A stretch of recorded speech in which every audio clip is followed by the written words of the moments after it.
Muy buenas noches en este viernes de enero de 2024.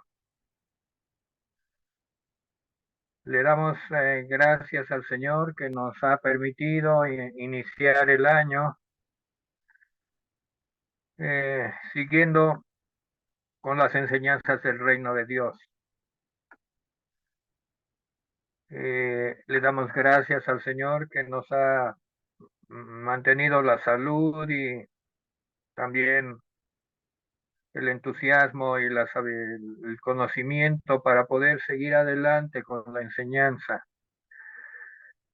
Siguiendo como base el Evangelio según San Mateo, ya estamos en el capítulo 27. Dejamos para iniciar en este año pues, todo lo que se refiere a profundizar en los juicios que se corrieron en las horas que antecedieron a la crucifixión, que fueron varios juicios. En total fueron seis, tres ante el tribunales de judíos y tres juicios ante tribunal romano, encabezado literalmente por el gobernador romano, Poncio Pilato. Fueron los tres últimos juicios. Eh, en mi caso, me toca seguir estrictamente el texto de Mateo 27, que son los acontecimientos ante el tribunal romano. Mateo 27 del 11 al 31, esencialmente, pero solamente en este estudio vamos a llegar al versículo 25. Y vamos a repasar desde el versículo 11, que aunque ya se dio en el año pasado, al final, lo vamos a retomar. ¿Por qué? Porque Mateo selecciona en este pasaje, selecciona ciertos aspectos del proceso, pero hay que consultar relatos paralelos de los demás evangelios para descubrir las conexiones entre dichos aspectos mencionados por Mateo. No fue posible y la palabra de Dios es perfecta y le da conexiones, detalles muy importantes a cada uno de los evangelios al respecto. En mi parte, en la parte que nos toca, a mí me toca seguir fielmente lo que dice Mateo, hasta llegar al versículo 25. Lo voy a leer y luego voy a hacer algunos comentarios. Mateo 27, versículo 11. Aunque ya se leyó el estudio pasado, lo voy a repasar. Este es el primer juicio romano. Jesús pues estaba en pie delante del gobernador. Recordemos que llegó atado. Jesús llegó atado de manos principalmente. Nos habla de que llegó atado como un vulgar delincuente y estaba de pie delante del gobernador Poncio Pilato. Versículo 11.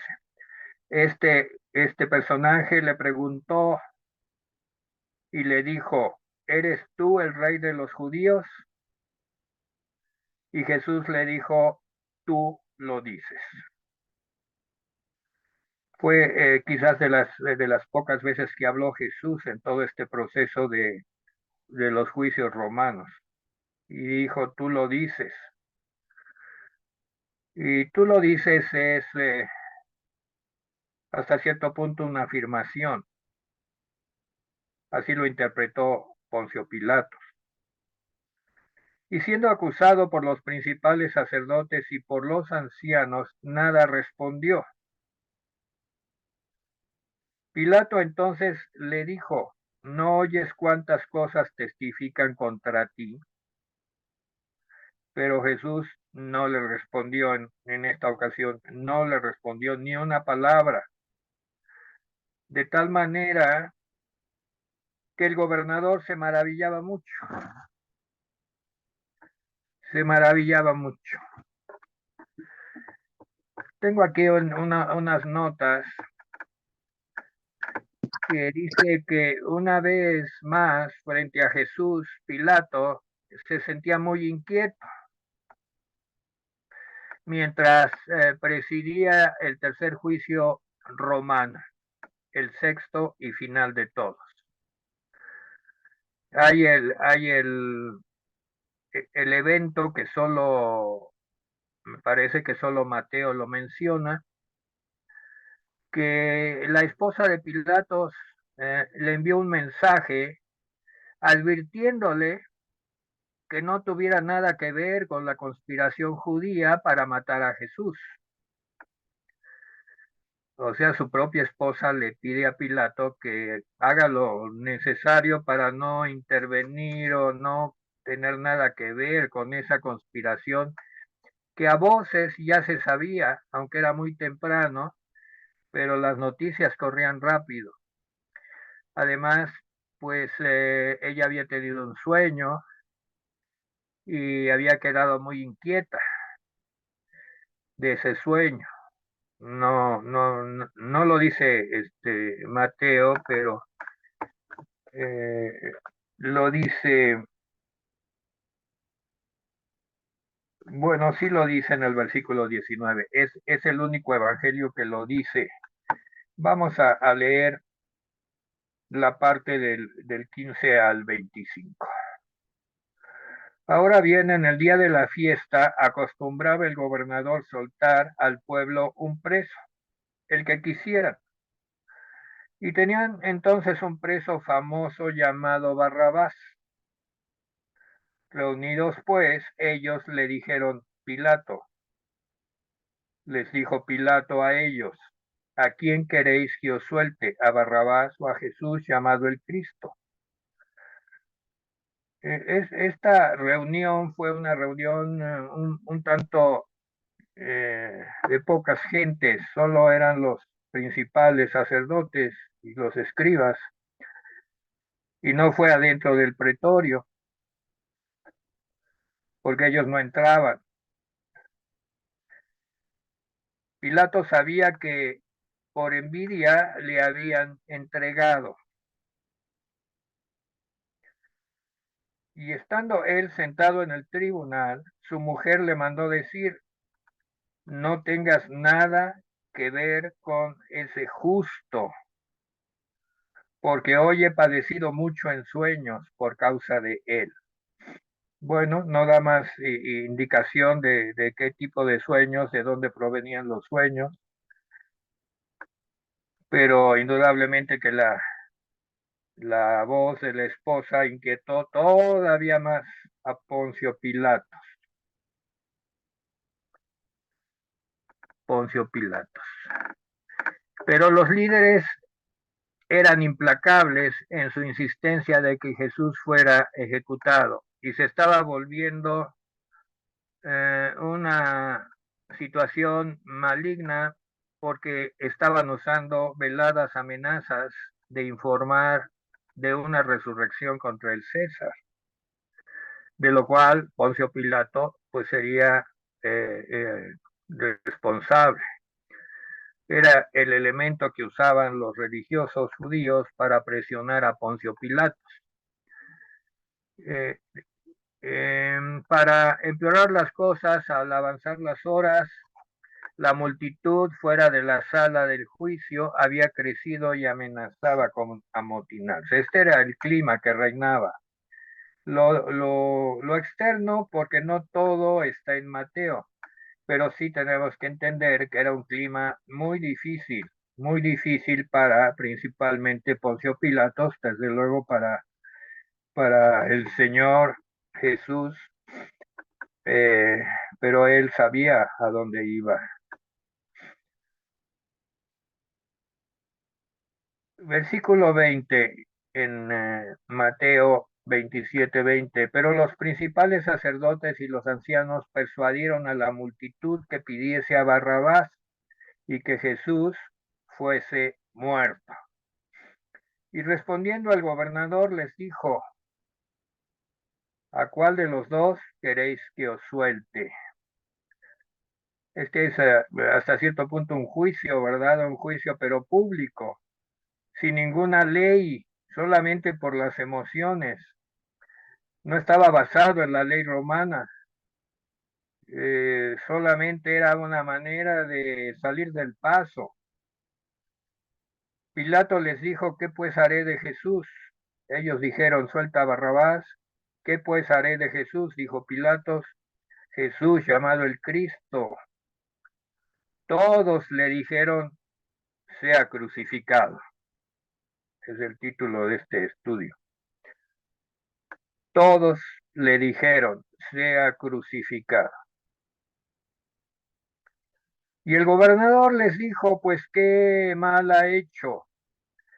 Pero ellos gritaban aún más, diciendo: sea crucificado, sea crucificado.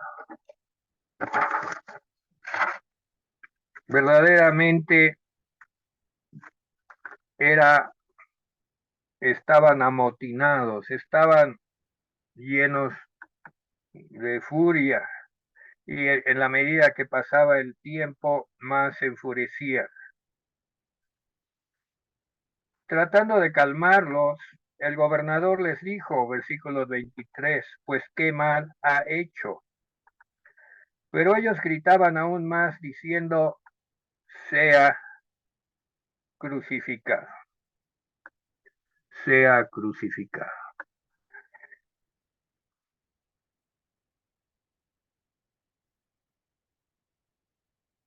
Hablando de Barrabás, que ya se mencionó, ¿verdad?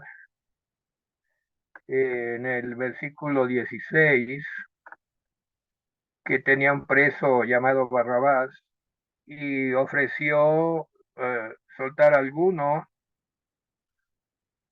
y mencionó a Barrabás como para decir: pues no, no es posible, no es lógico que escojan a Barrabás, que es un verdadero criminal, y rechacen a Jesús.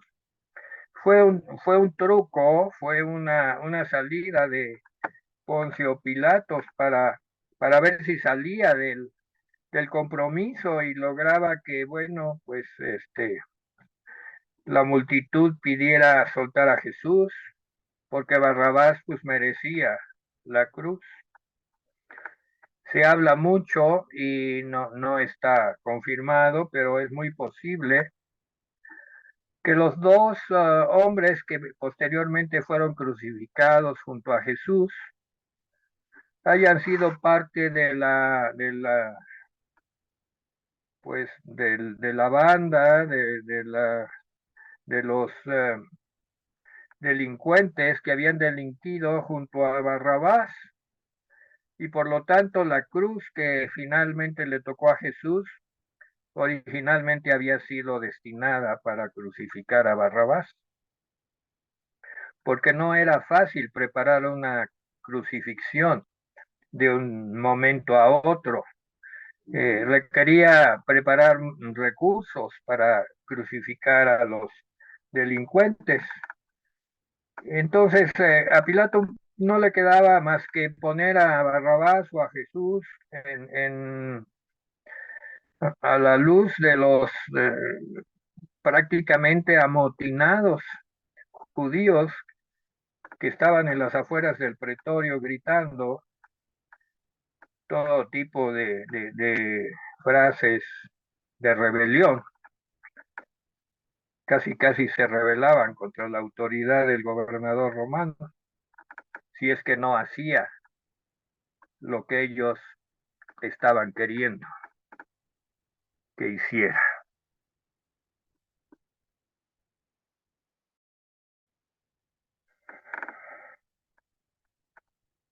Pilato finalmente en el 22 dice: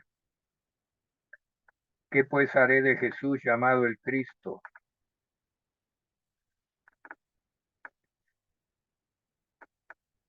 Y ellos dijeron: será crucificado. Todavía el gobernador les dijo: pues qué mal ha hecho, pero casi no lo escuchaban. Ellos gritaban aún más diciendo: sea crucificado, sea crucificado. Amenazaban con amotinarse. Eh, Pilato, que había sido muy cuidadoso en su gobierno, se enfrenta a una de las pruebas o a la prueba más crítica de qué hacer con este hombre. Si ejecutaba la justicia romana, tendría que perdonarlo porque no había culpa en él. Pero si la ejecutaba y lo perdonaba, tenía un motín en puerta y una rebelión. Como político que era, buscaba la salida, buscaba cómo salir del paso. ¿Qué mal ha hecho? Todavía les pregunta y le contestan pues que sea crucificado. No daban otra salida. Viendo Pilato que nada adelantaba, versículo 24, sino que se hacía todavía más alboroto. Y aquí podemos leer las palabras en un ambiente tranquilo, con paz, pero el ambiente que reinaba en aquel lugar no era tranquilo ni con paz. Estaban presionando al gobernador con todos los recursos, incluso el de una rebelión o una acusación ante el César,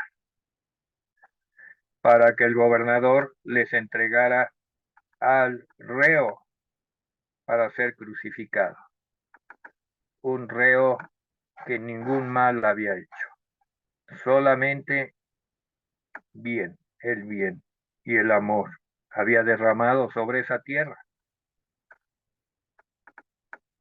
Aquí podemos ver cómo las fuerzas espirituales de maldad influyen en las multitudes.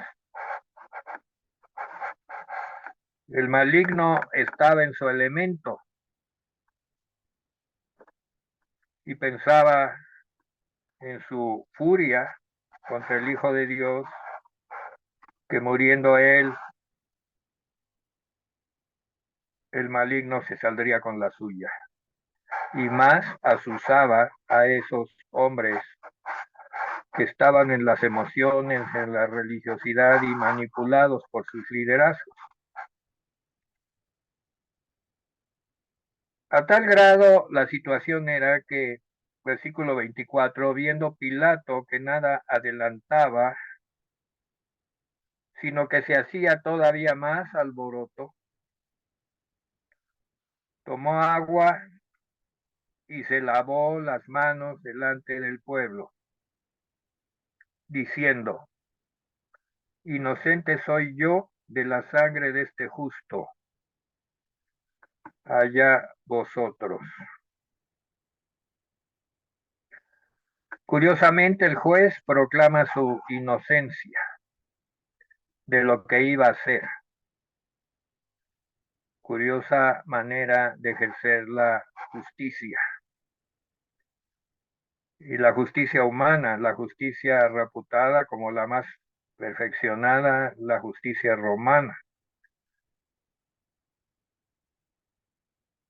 Es una escena que pues difícilmente podemos entender cómo alguien, en base a un lavamiento de manos, que quizás él lo aprendió de los judíos, está allí en Deuteronomio 21, del 6 al 9, pero eso era aplicable a un reo inocente, a un reo inocente.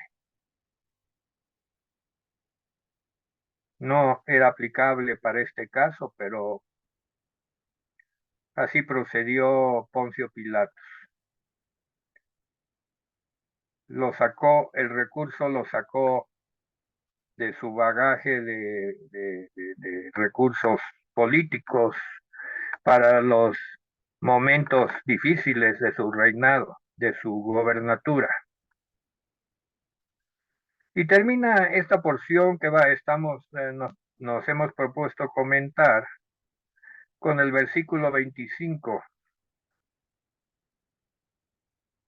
Y respondiendo todo el pueblo, dijo, tu sangre sea sobre nosotros y sobre nuestros hijos. Por un lado, el gobernador, fungiendo como juez, se declara inocente de lo que iba a suceder. Y por otro lado, el pueblo que presionaba al gobernador y juez se declara culpable y pide expresamente que la sangre del inocente que iban a masacrar cayera sobre ellos y sobre sus hijos. Tremendo, tremenda situación que después, pues, en el libro de los Hechos hay un momento en el cual hay una confrontación entre Pedro y Juan y los judíos cuando están predicando y les recuerda y ellos se fingen que no era cierto, que no lo dijeron. Es una maldición terrible que ellos mismos se pidieron para ellos y para sus hijos. Y no entendemos más que en el terreno de las terribles situaciones espirituales extremas que muchas veces las emociones o la acción del maligno sobre los seres humanos llegan a expresar con su boca, a maldecirse a sí mismos con tal de salirse con la suya en ese momento, para condenarse por una eternidad, y no solamente ellos, sino sus hijos. Aquí me detengo en el versículo 25, porque el versículo 26 ya pasa a otro nivel, porque habla de que Jesús fue azotado. Mateo lo menciona muy brevemente, que Jesús fuera azotado, y no da detalles. Queremos dejarlo para el siguiente viernes, hablar de eso, porque no puede quedar así como un incidente más, no, es algo que hay que darle la importancia, la relevancia en el estudio de los otros evangelios. Eh, yo solamente daré mi sentir de mi corazón, que ha sido un momento difícil, tratar de darle forma a todo esto, y no tiene forma más que la forma del maligno obrando sobre los seres humanos. Y el justo de justos, santo de santos, tal parece que está observando a los que lo rodeaban. Hay una cita con la que quiero terminar, primera de Timoteo 6:13, que cuando la descubrí en la palabra de Dios, primera de Timoteo 6:13, me causó mucha extrañeza, pero poco a poco el Señor me ha mostrado de dónde viene esta cita de Pablo a Timoteo. Y al final de la primera epístola de Pablo a Timoteo, donde le habla de que pelee la buena batalla de la fe, y dice así, primera de Timoteo 6, del 11 al 13. Vamos a decir al 16, del 11 al 16. Verdaderamente el llamado de Pablo a servir en el camino de la fe en Cristo y las revelaciones que tuvo son algo notable. Y vamos juntos a discernirlo. Dice así Pablo a Timoteo: Mas tú, oh hombre de Dios, huye de estas cosas y sigue la justicia, la piedad y la fe, el amor, la paciencia y la mansedumbre. Pelea la buena batalla de la fe, le dice Pablo a Timoteo, y nos lo dice a todos. Echa mano de la vida eterna, a la cual asimismo fuiste llamado, habiendo hecho la buena profesión delante de muchos testigos. Esto lo habla de Timoteo. Versículo 13, este es el versículo de revelación que el Señor nos da. Te mando delante de Dios, que da vida a todas las cosas, y de Jesucristo, que dio testimonio de la buena profesión delante de Poncio Pilato. Aquí Pablo se levanta como un testigo de lo que sucedió. Un testigo que quizás fue un testigo presencial, y es muy lógico que lo haya sido, porque Saulo estaba muy cerca de la jerarquía judía del templo, que estaba presionando a Poncio Pilatos y alentando a la muchedumbre: crucifícalo, crucifícalo. Y seguramente ahí estaba Saulo. Y yo siento en mi corazón que, aunque no lo dice expresamente, pero en este versículo lo dice.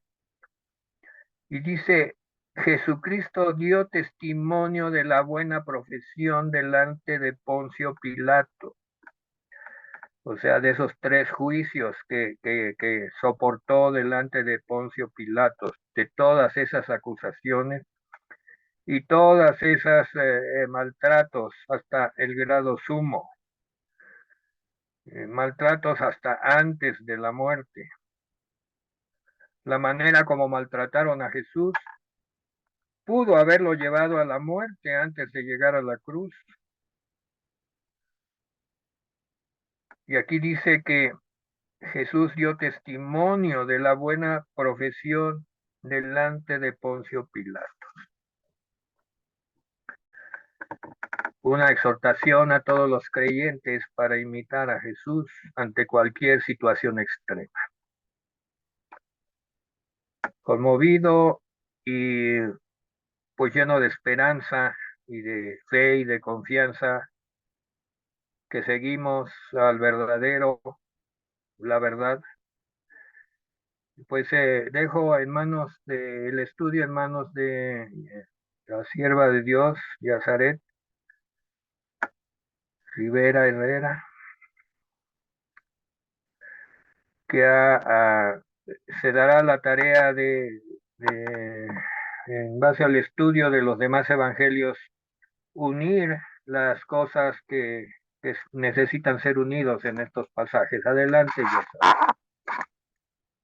Amén. Bueno, hermanos, pues habló el pastor a grandes rasgos, más bien Mateo textual, como lo narra este acontecimiento, pero este acontecimiento está narrado en los 4 evangelios, entonces los otros 3 también mencionan parte de este suceso y detalles que no menciona Mateo y que me parece pues muy importante destacar. Y entonces ya leímos el texto base y solo voy a ir mencionando algunas citas y detalles que mencionan los otros evangelios. Ajá. Vemos, como bien dijo el pastor, que en este punto donde está Jesús es un segundo, o ya es como el penúltimo juicio, al que se enfrenta Pilato, que se enfrenta Jesús ante Pilato, Ya desde el primero, hermanos, donde fue llevado este caso a Pilato, que lo estudiamos antes de irnos de vacaciones, ¿verdad? En ese punto Pilato pudo haber terminado el juicio, porque desde la primera comparecencia que tuvo Jesús ante él no lo halló culpable de nada, pero ya vimos que pues su propia carrera, su vida a lo mejor también estaba en peligro y debido al ambiente, al clima que estaba viviendo y la presión por parte de los dirigentes judíos, pues él no los podía desafiar directamente porque se estaba arriesgando a un motín. Durante la semana ya vimos que era tiempo de la Pascua y que por lo tanto Jerusalén estaba llena de muchísimas personas. Entonces, esas eran las preocupaciones de Pilato, ¿verdad? Y entonces, vamos a Lucas capítulo 23 del 13 al 15. Lucas 23 del 13 a 15, esta es la segunda comparecencia ante Pilato. Y aquí dice, entonces Pilato convocó a los principales sacerdotes, a los gobernantes y al pueblo. Decíamos que en una primera estaban solo los principales sacerdotes y gobernantes, pero aquí Pilato mismo convocó al pueblo, y a los principales sacerdotes que eran como los más preocupados por la situación de qué le iba a pasar a Jesús. Y entonces dice que Pilato les dijo, me habéis presentado a este como un hombre que perturba al pueblo, pero habiéndole interrogado yo delante de ustedes, no he hallado en este hombre ningún delito, ¿verdad? De aquello de lo que ustedes lo acusan. Y ni aun Herodes, porque os remití a él y aquí nada digno de muerte ha hecho este hombre. Le soltaré pues después de castigarle. Y entonces aquí, hermanos, es cuando en este punto que Mateo como que lo junta, cuando dice después de castigarles, cuando entra Jesús y en manos de romanos, de los soldados romanos, es donde es azotado, le ponen una corona de espina que lo vamos a estudiar con más detalle, pero es en este momento donde lo mete Pilato a azotar. Y esto nos los narra, pues Lucas. Entonces, vemos que ya lo habían mandado a Herodes, porque pues Herodes era el rey, ¿verdad? Entonces, pero Herodes como autoridad falla, no encuentra ningún delito y regresa a Pilato, ¿verdad? El caso de Jesús. Y entonces, ante todo esto, Pilato descubre, porque recordemos que su esposa le había dicho, Pilato, ya, o sea, no te manches las manos con este hombre justo. No sé qué sabía la esposa, no sabemos por qué medio, por qué situación, a lo mejor un discernimiento espiritual, no sabemos el por qué la esposa tenía esta preocupación y veía en Jesús un hombre justo. Y entonces, pero ante la presión también de los dirigentes judíos, Pilato en este momento está entre la espada y la pared, ¿verdad? No le puede hacer caso a su esposa. De hecho, era muy raro que esta situación que narra Mateo, de que la esposa le mandó un mensaje a Pilato mientras él estaba en una compadecencia, ¿verdad? Esto era muy raro, ¿no? Que las mujeres, pues, las esposas intervinieran.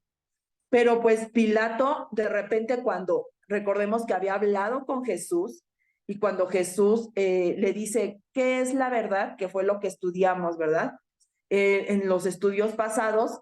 O sea, Pilato tenía ya como una imagen de este hombre Jesús, ¿verdad? Y de cierta forma él decía, no, es que sí es un hombre inocente. Entonces vemos por Marcos, vamos rápidamente a Marcos 15:8. Marcos 15:8 dice que la gente, pues ya vemos que la multitud ya se había agrandado, ya no solo eran los dirigentes judíos, también ya estaba el pueblo.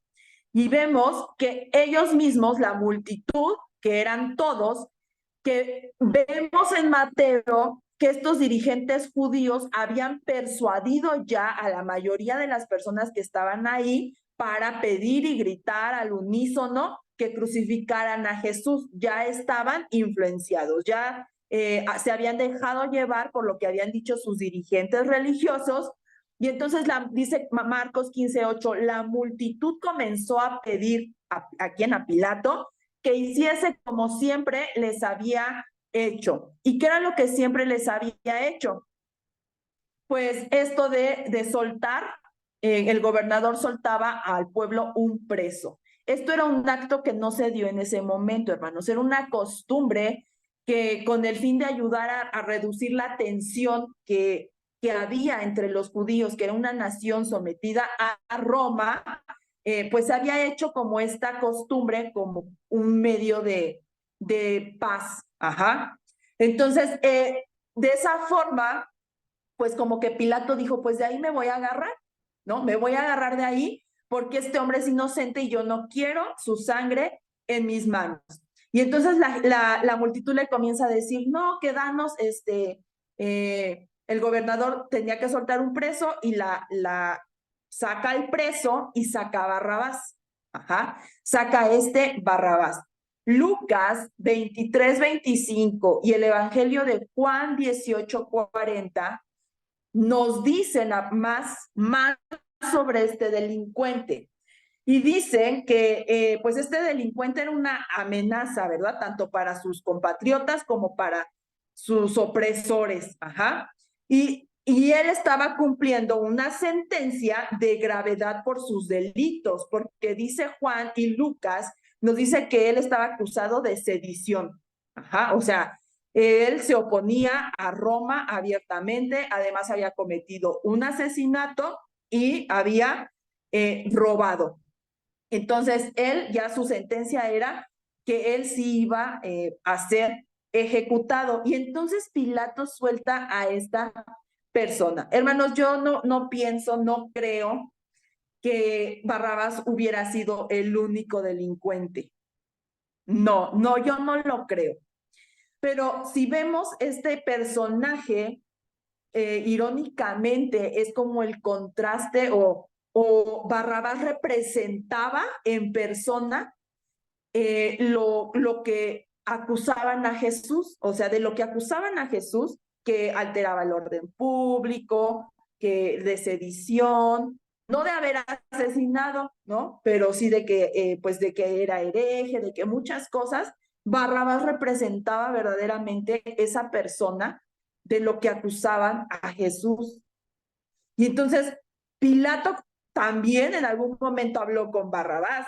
Y cuando él compara a este clase de delincuente con Jesús, cuando también lo interroga, o sea, es evidente que se da cuenta quién es quién, ¿no? ¿Qué clase de persona es Barrabás? ¿Qué clase de persona es Jesús? Es Jesús, ¿verdad? Entonces, por la gravedad de lo que se le acusaba a este hombre Barrabás, es posible que incluso la cruz que llevó Jesús estaba destinada para él, para este Barrabás. Y entonces Juan, el Evangelio de Juan 19:14 dice, nos dice la hora, ¿verdad? En que está sucediendo esto. Era la preparación de la Pascua, entonces, hermanos, todavía no pasaba la Pascua, ¿verdad? Y como la hora sexta, entonces dijo a los judíos, he aquí vuestro rey. Entonces, la hora sexta más o menos es como las 6 de la mañana. Para este momento ya se había reunido la multitud de judíos frente al pretorio, pues que habían sido atraídos por esta congregación de líderes religiosos y también porque ya vimos que Pilato hizo citaciones. Pilato los citó, llamó al pueblo. Y entonces cuando ya están todos reunidos, les dice Pilato, ¿a quién quieren que le suelte? Pilato escoge a Barrabás. Yo no pienso que haya sido el único delincuente que ahí estaba, porque vemos que cuando crucifican a Jesús había dos más al lado de él. Entonces Barrabás no era el único. Pero irónicamente Pilato escoge a este personaje, ¿verdad?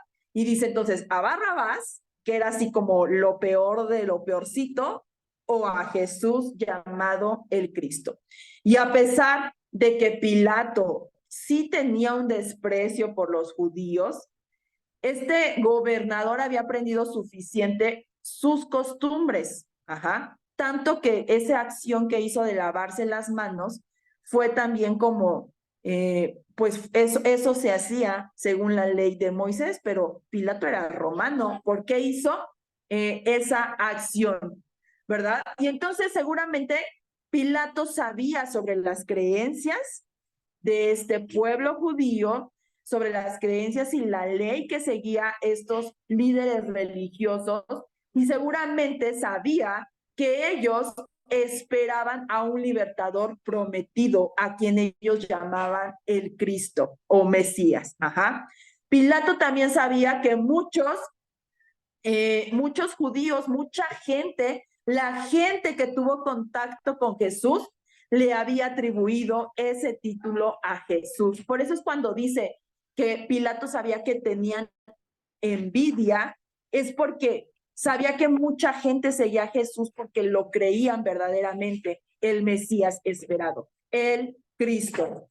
Y entonces, ¿cómo también sabemos esto? Bueno, porque Roma era experto en evitar todo tipo de movimientos de sedición o cualquier cosa que alterara el orden público. Y cuando Jesús entró a Jerusalén, ¿se acuerdan, verdad? Que estudiamos ese pasaje, que la gente escuchó que Jesús iba hacia Jerusalén y se reunió y comenzaron a alabarlo y agarraron palmas, y esa multitud, esa reunión que hubo seguramente llegó a oídos de Pilato.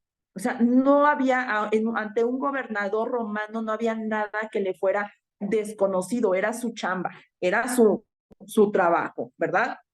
Entonces,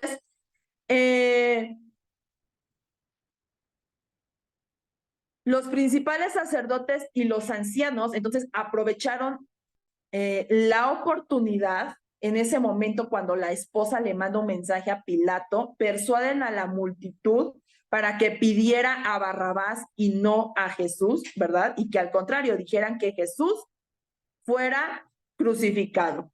Este gobernador Pilato se da cuenta de que una vez más había subestimado la astucia diabólica de los dirigentes judíos. Se movían, verás, por las sombras. Hacían todo por debajo del agua, ilegalmente, suciamente, tramposamente.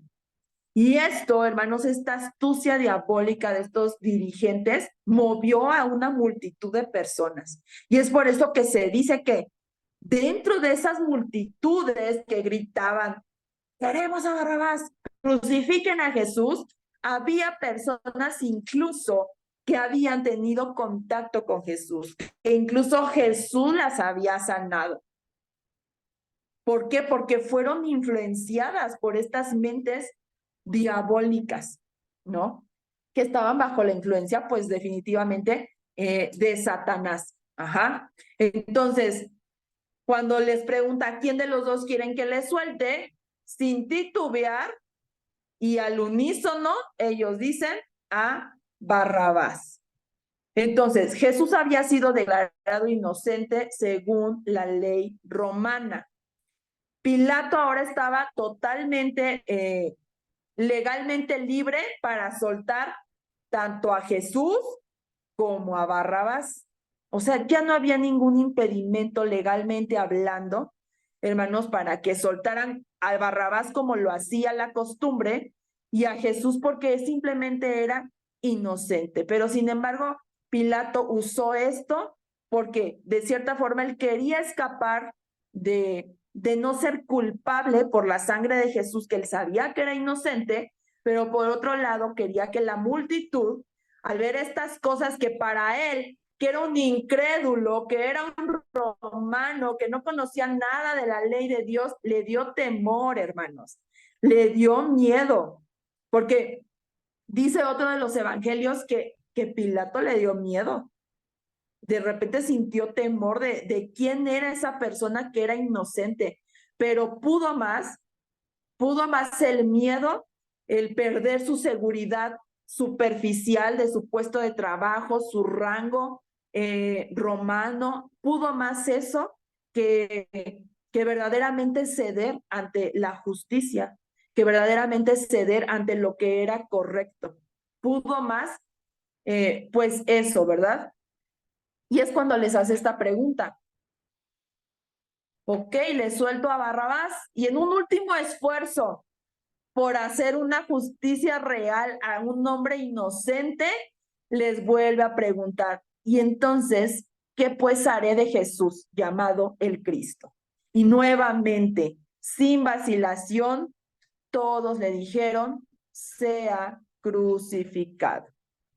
Entonces, es obvio que esta muchedumbre de personas quería sangre. Ya se habían envuelto en todo este ambiente, este clima, ¿verdad? De presionar a Pilato, de poner a Pilato en jaque, porque también les encantaba eso, ¿verdad? Ellos, cualquier cosa que avergonzara a Roma, pues ellos se jactaban en ello y se gozaban en ello. Y esta muchedumbre no pedía justicia, ¿verdad? Y incluso para esta mente endurecida, este corazón pagano de Pilato, fue una respuesta muy cruel, muy cruel. Y seguramente algo le ocurrió a Pilato porque todavía les dice, pero es que qué mal ha hecho. O sea, qué mal ven ustedes que yo no logro ver. ¿Por qué lo acusan de esa manera? ¿Qué mal ha hecho? Lucas 23-22 nos dice, cuando los soldados hubieron crucificado a Jesús, tomaron sus vestidos. No, estoy antes, hermanos, perdón.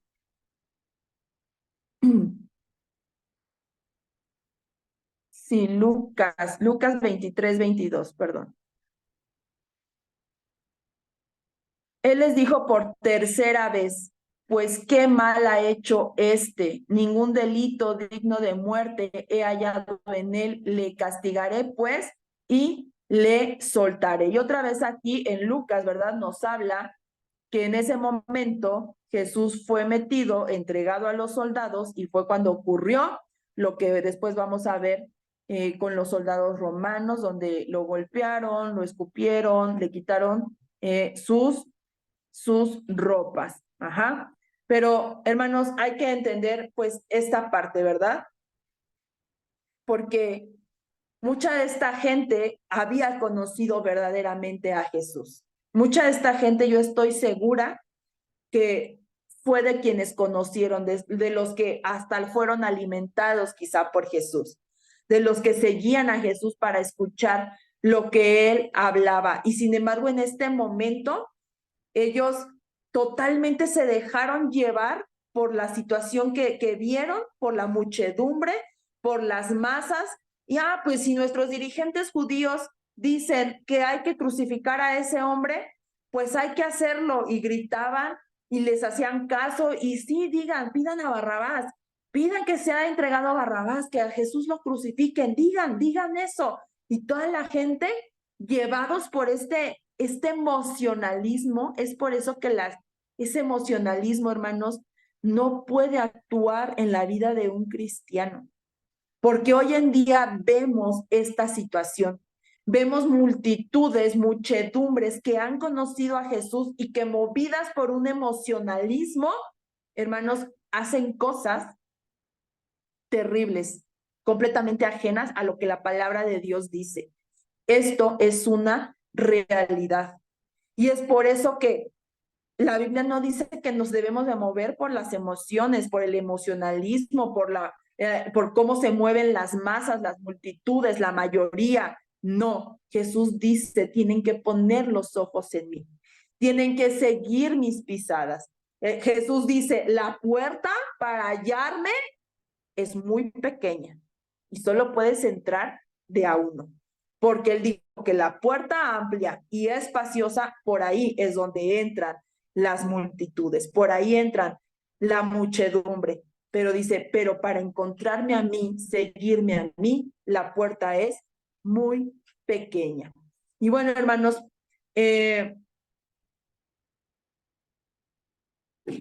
pues ya no me queda mucho más que lo siguiente, pero es un tema que vamos a continuar el siguiente estudio. Vamos a meternos al detalle pues ese momento cuando es llevado por los soldados y es azotado. Nos vamos a meter en profundidad pues sobre todas estas cosas, y pues yo ya no tengo más que decir, pero sí me gustaría, hermanos, que concluyéramos con una oración, ¿verdad?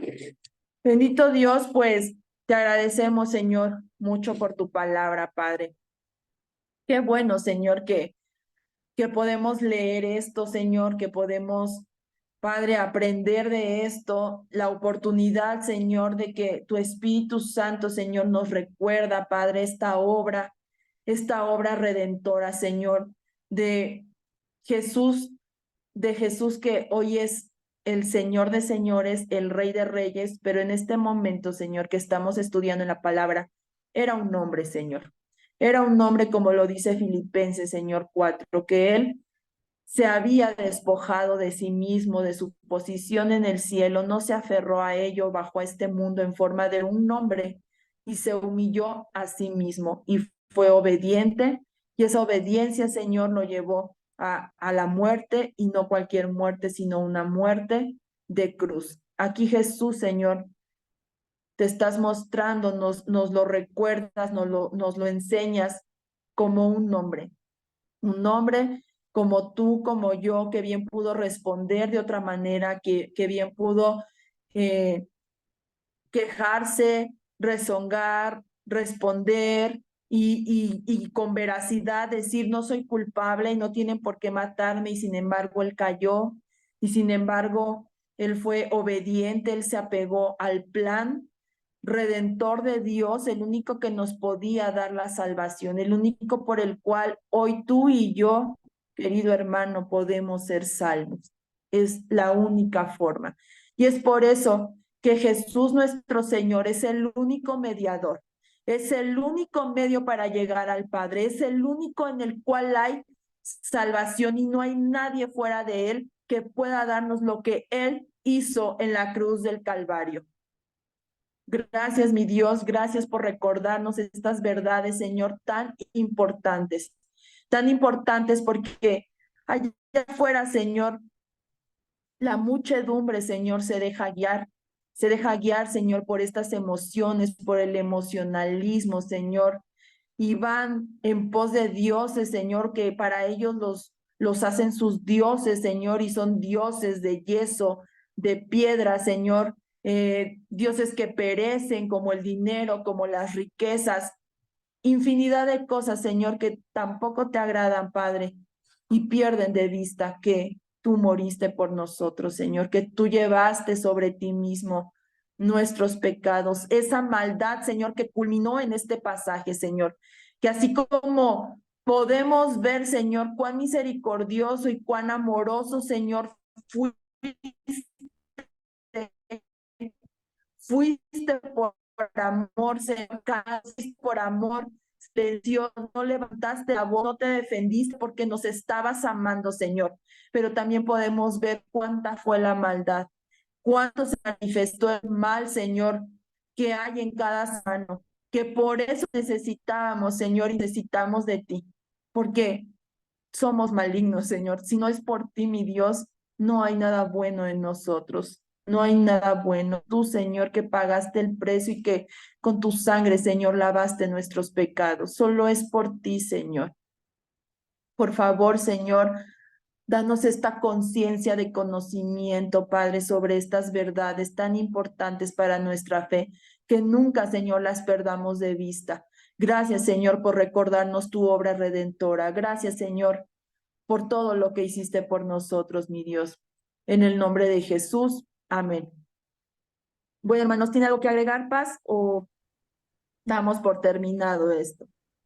Perfecto, hermanos, pues nos vemos primeramente Dios el siguiente viernes. Dios los Amén. bendiga a todos. Muchas Bendiciones, gracias, que pastor. bendiciones a Gracias. todos. Gracias, pastor, gracias, Bendiciones. Jazz. Buenas noches. Bendiga a todos.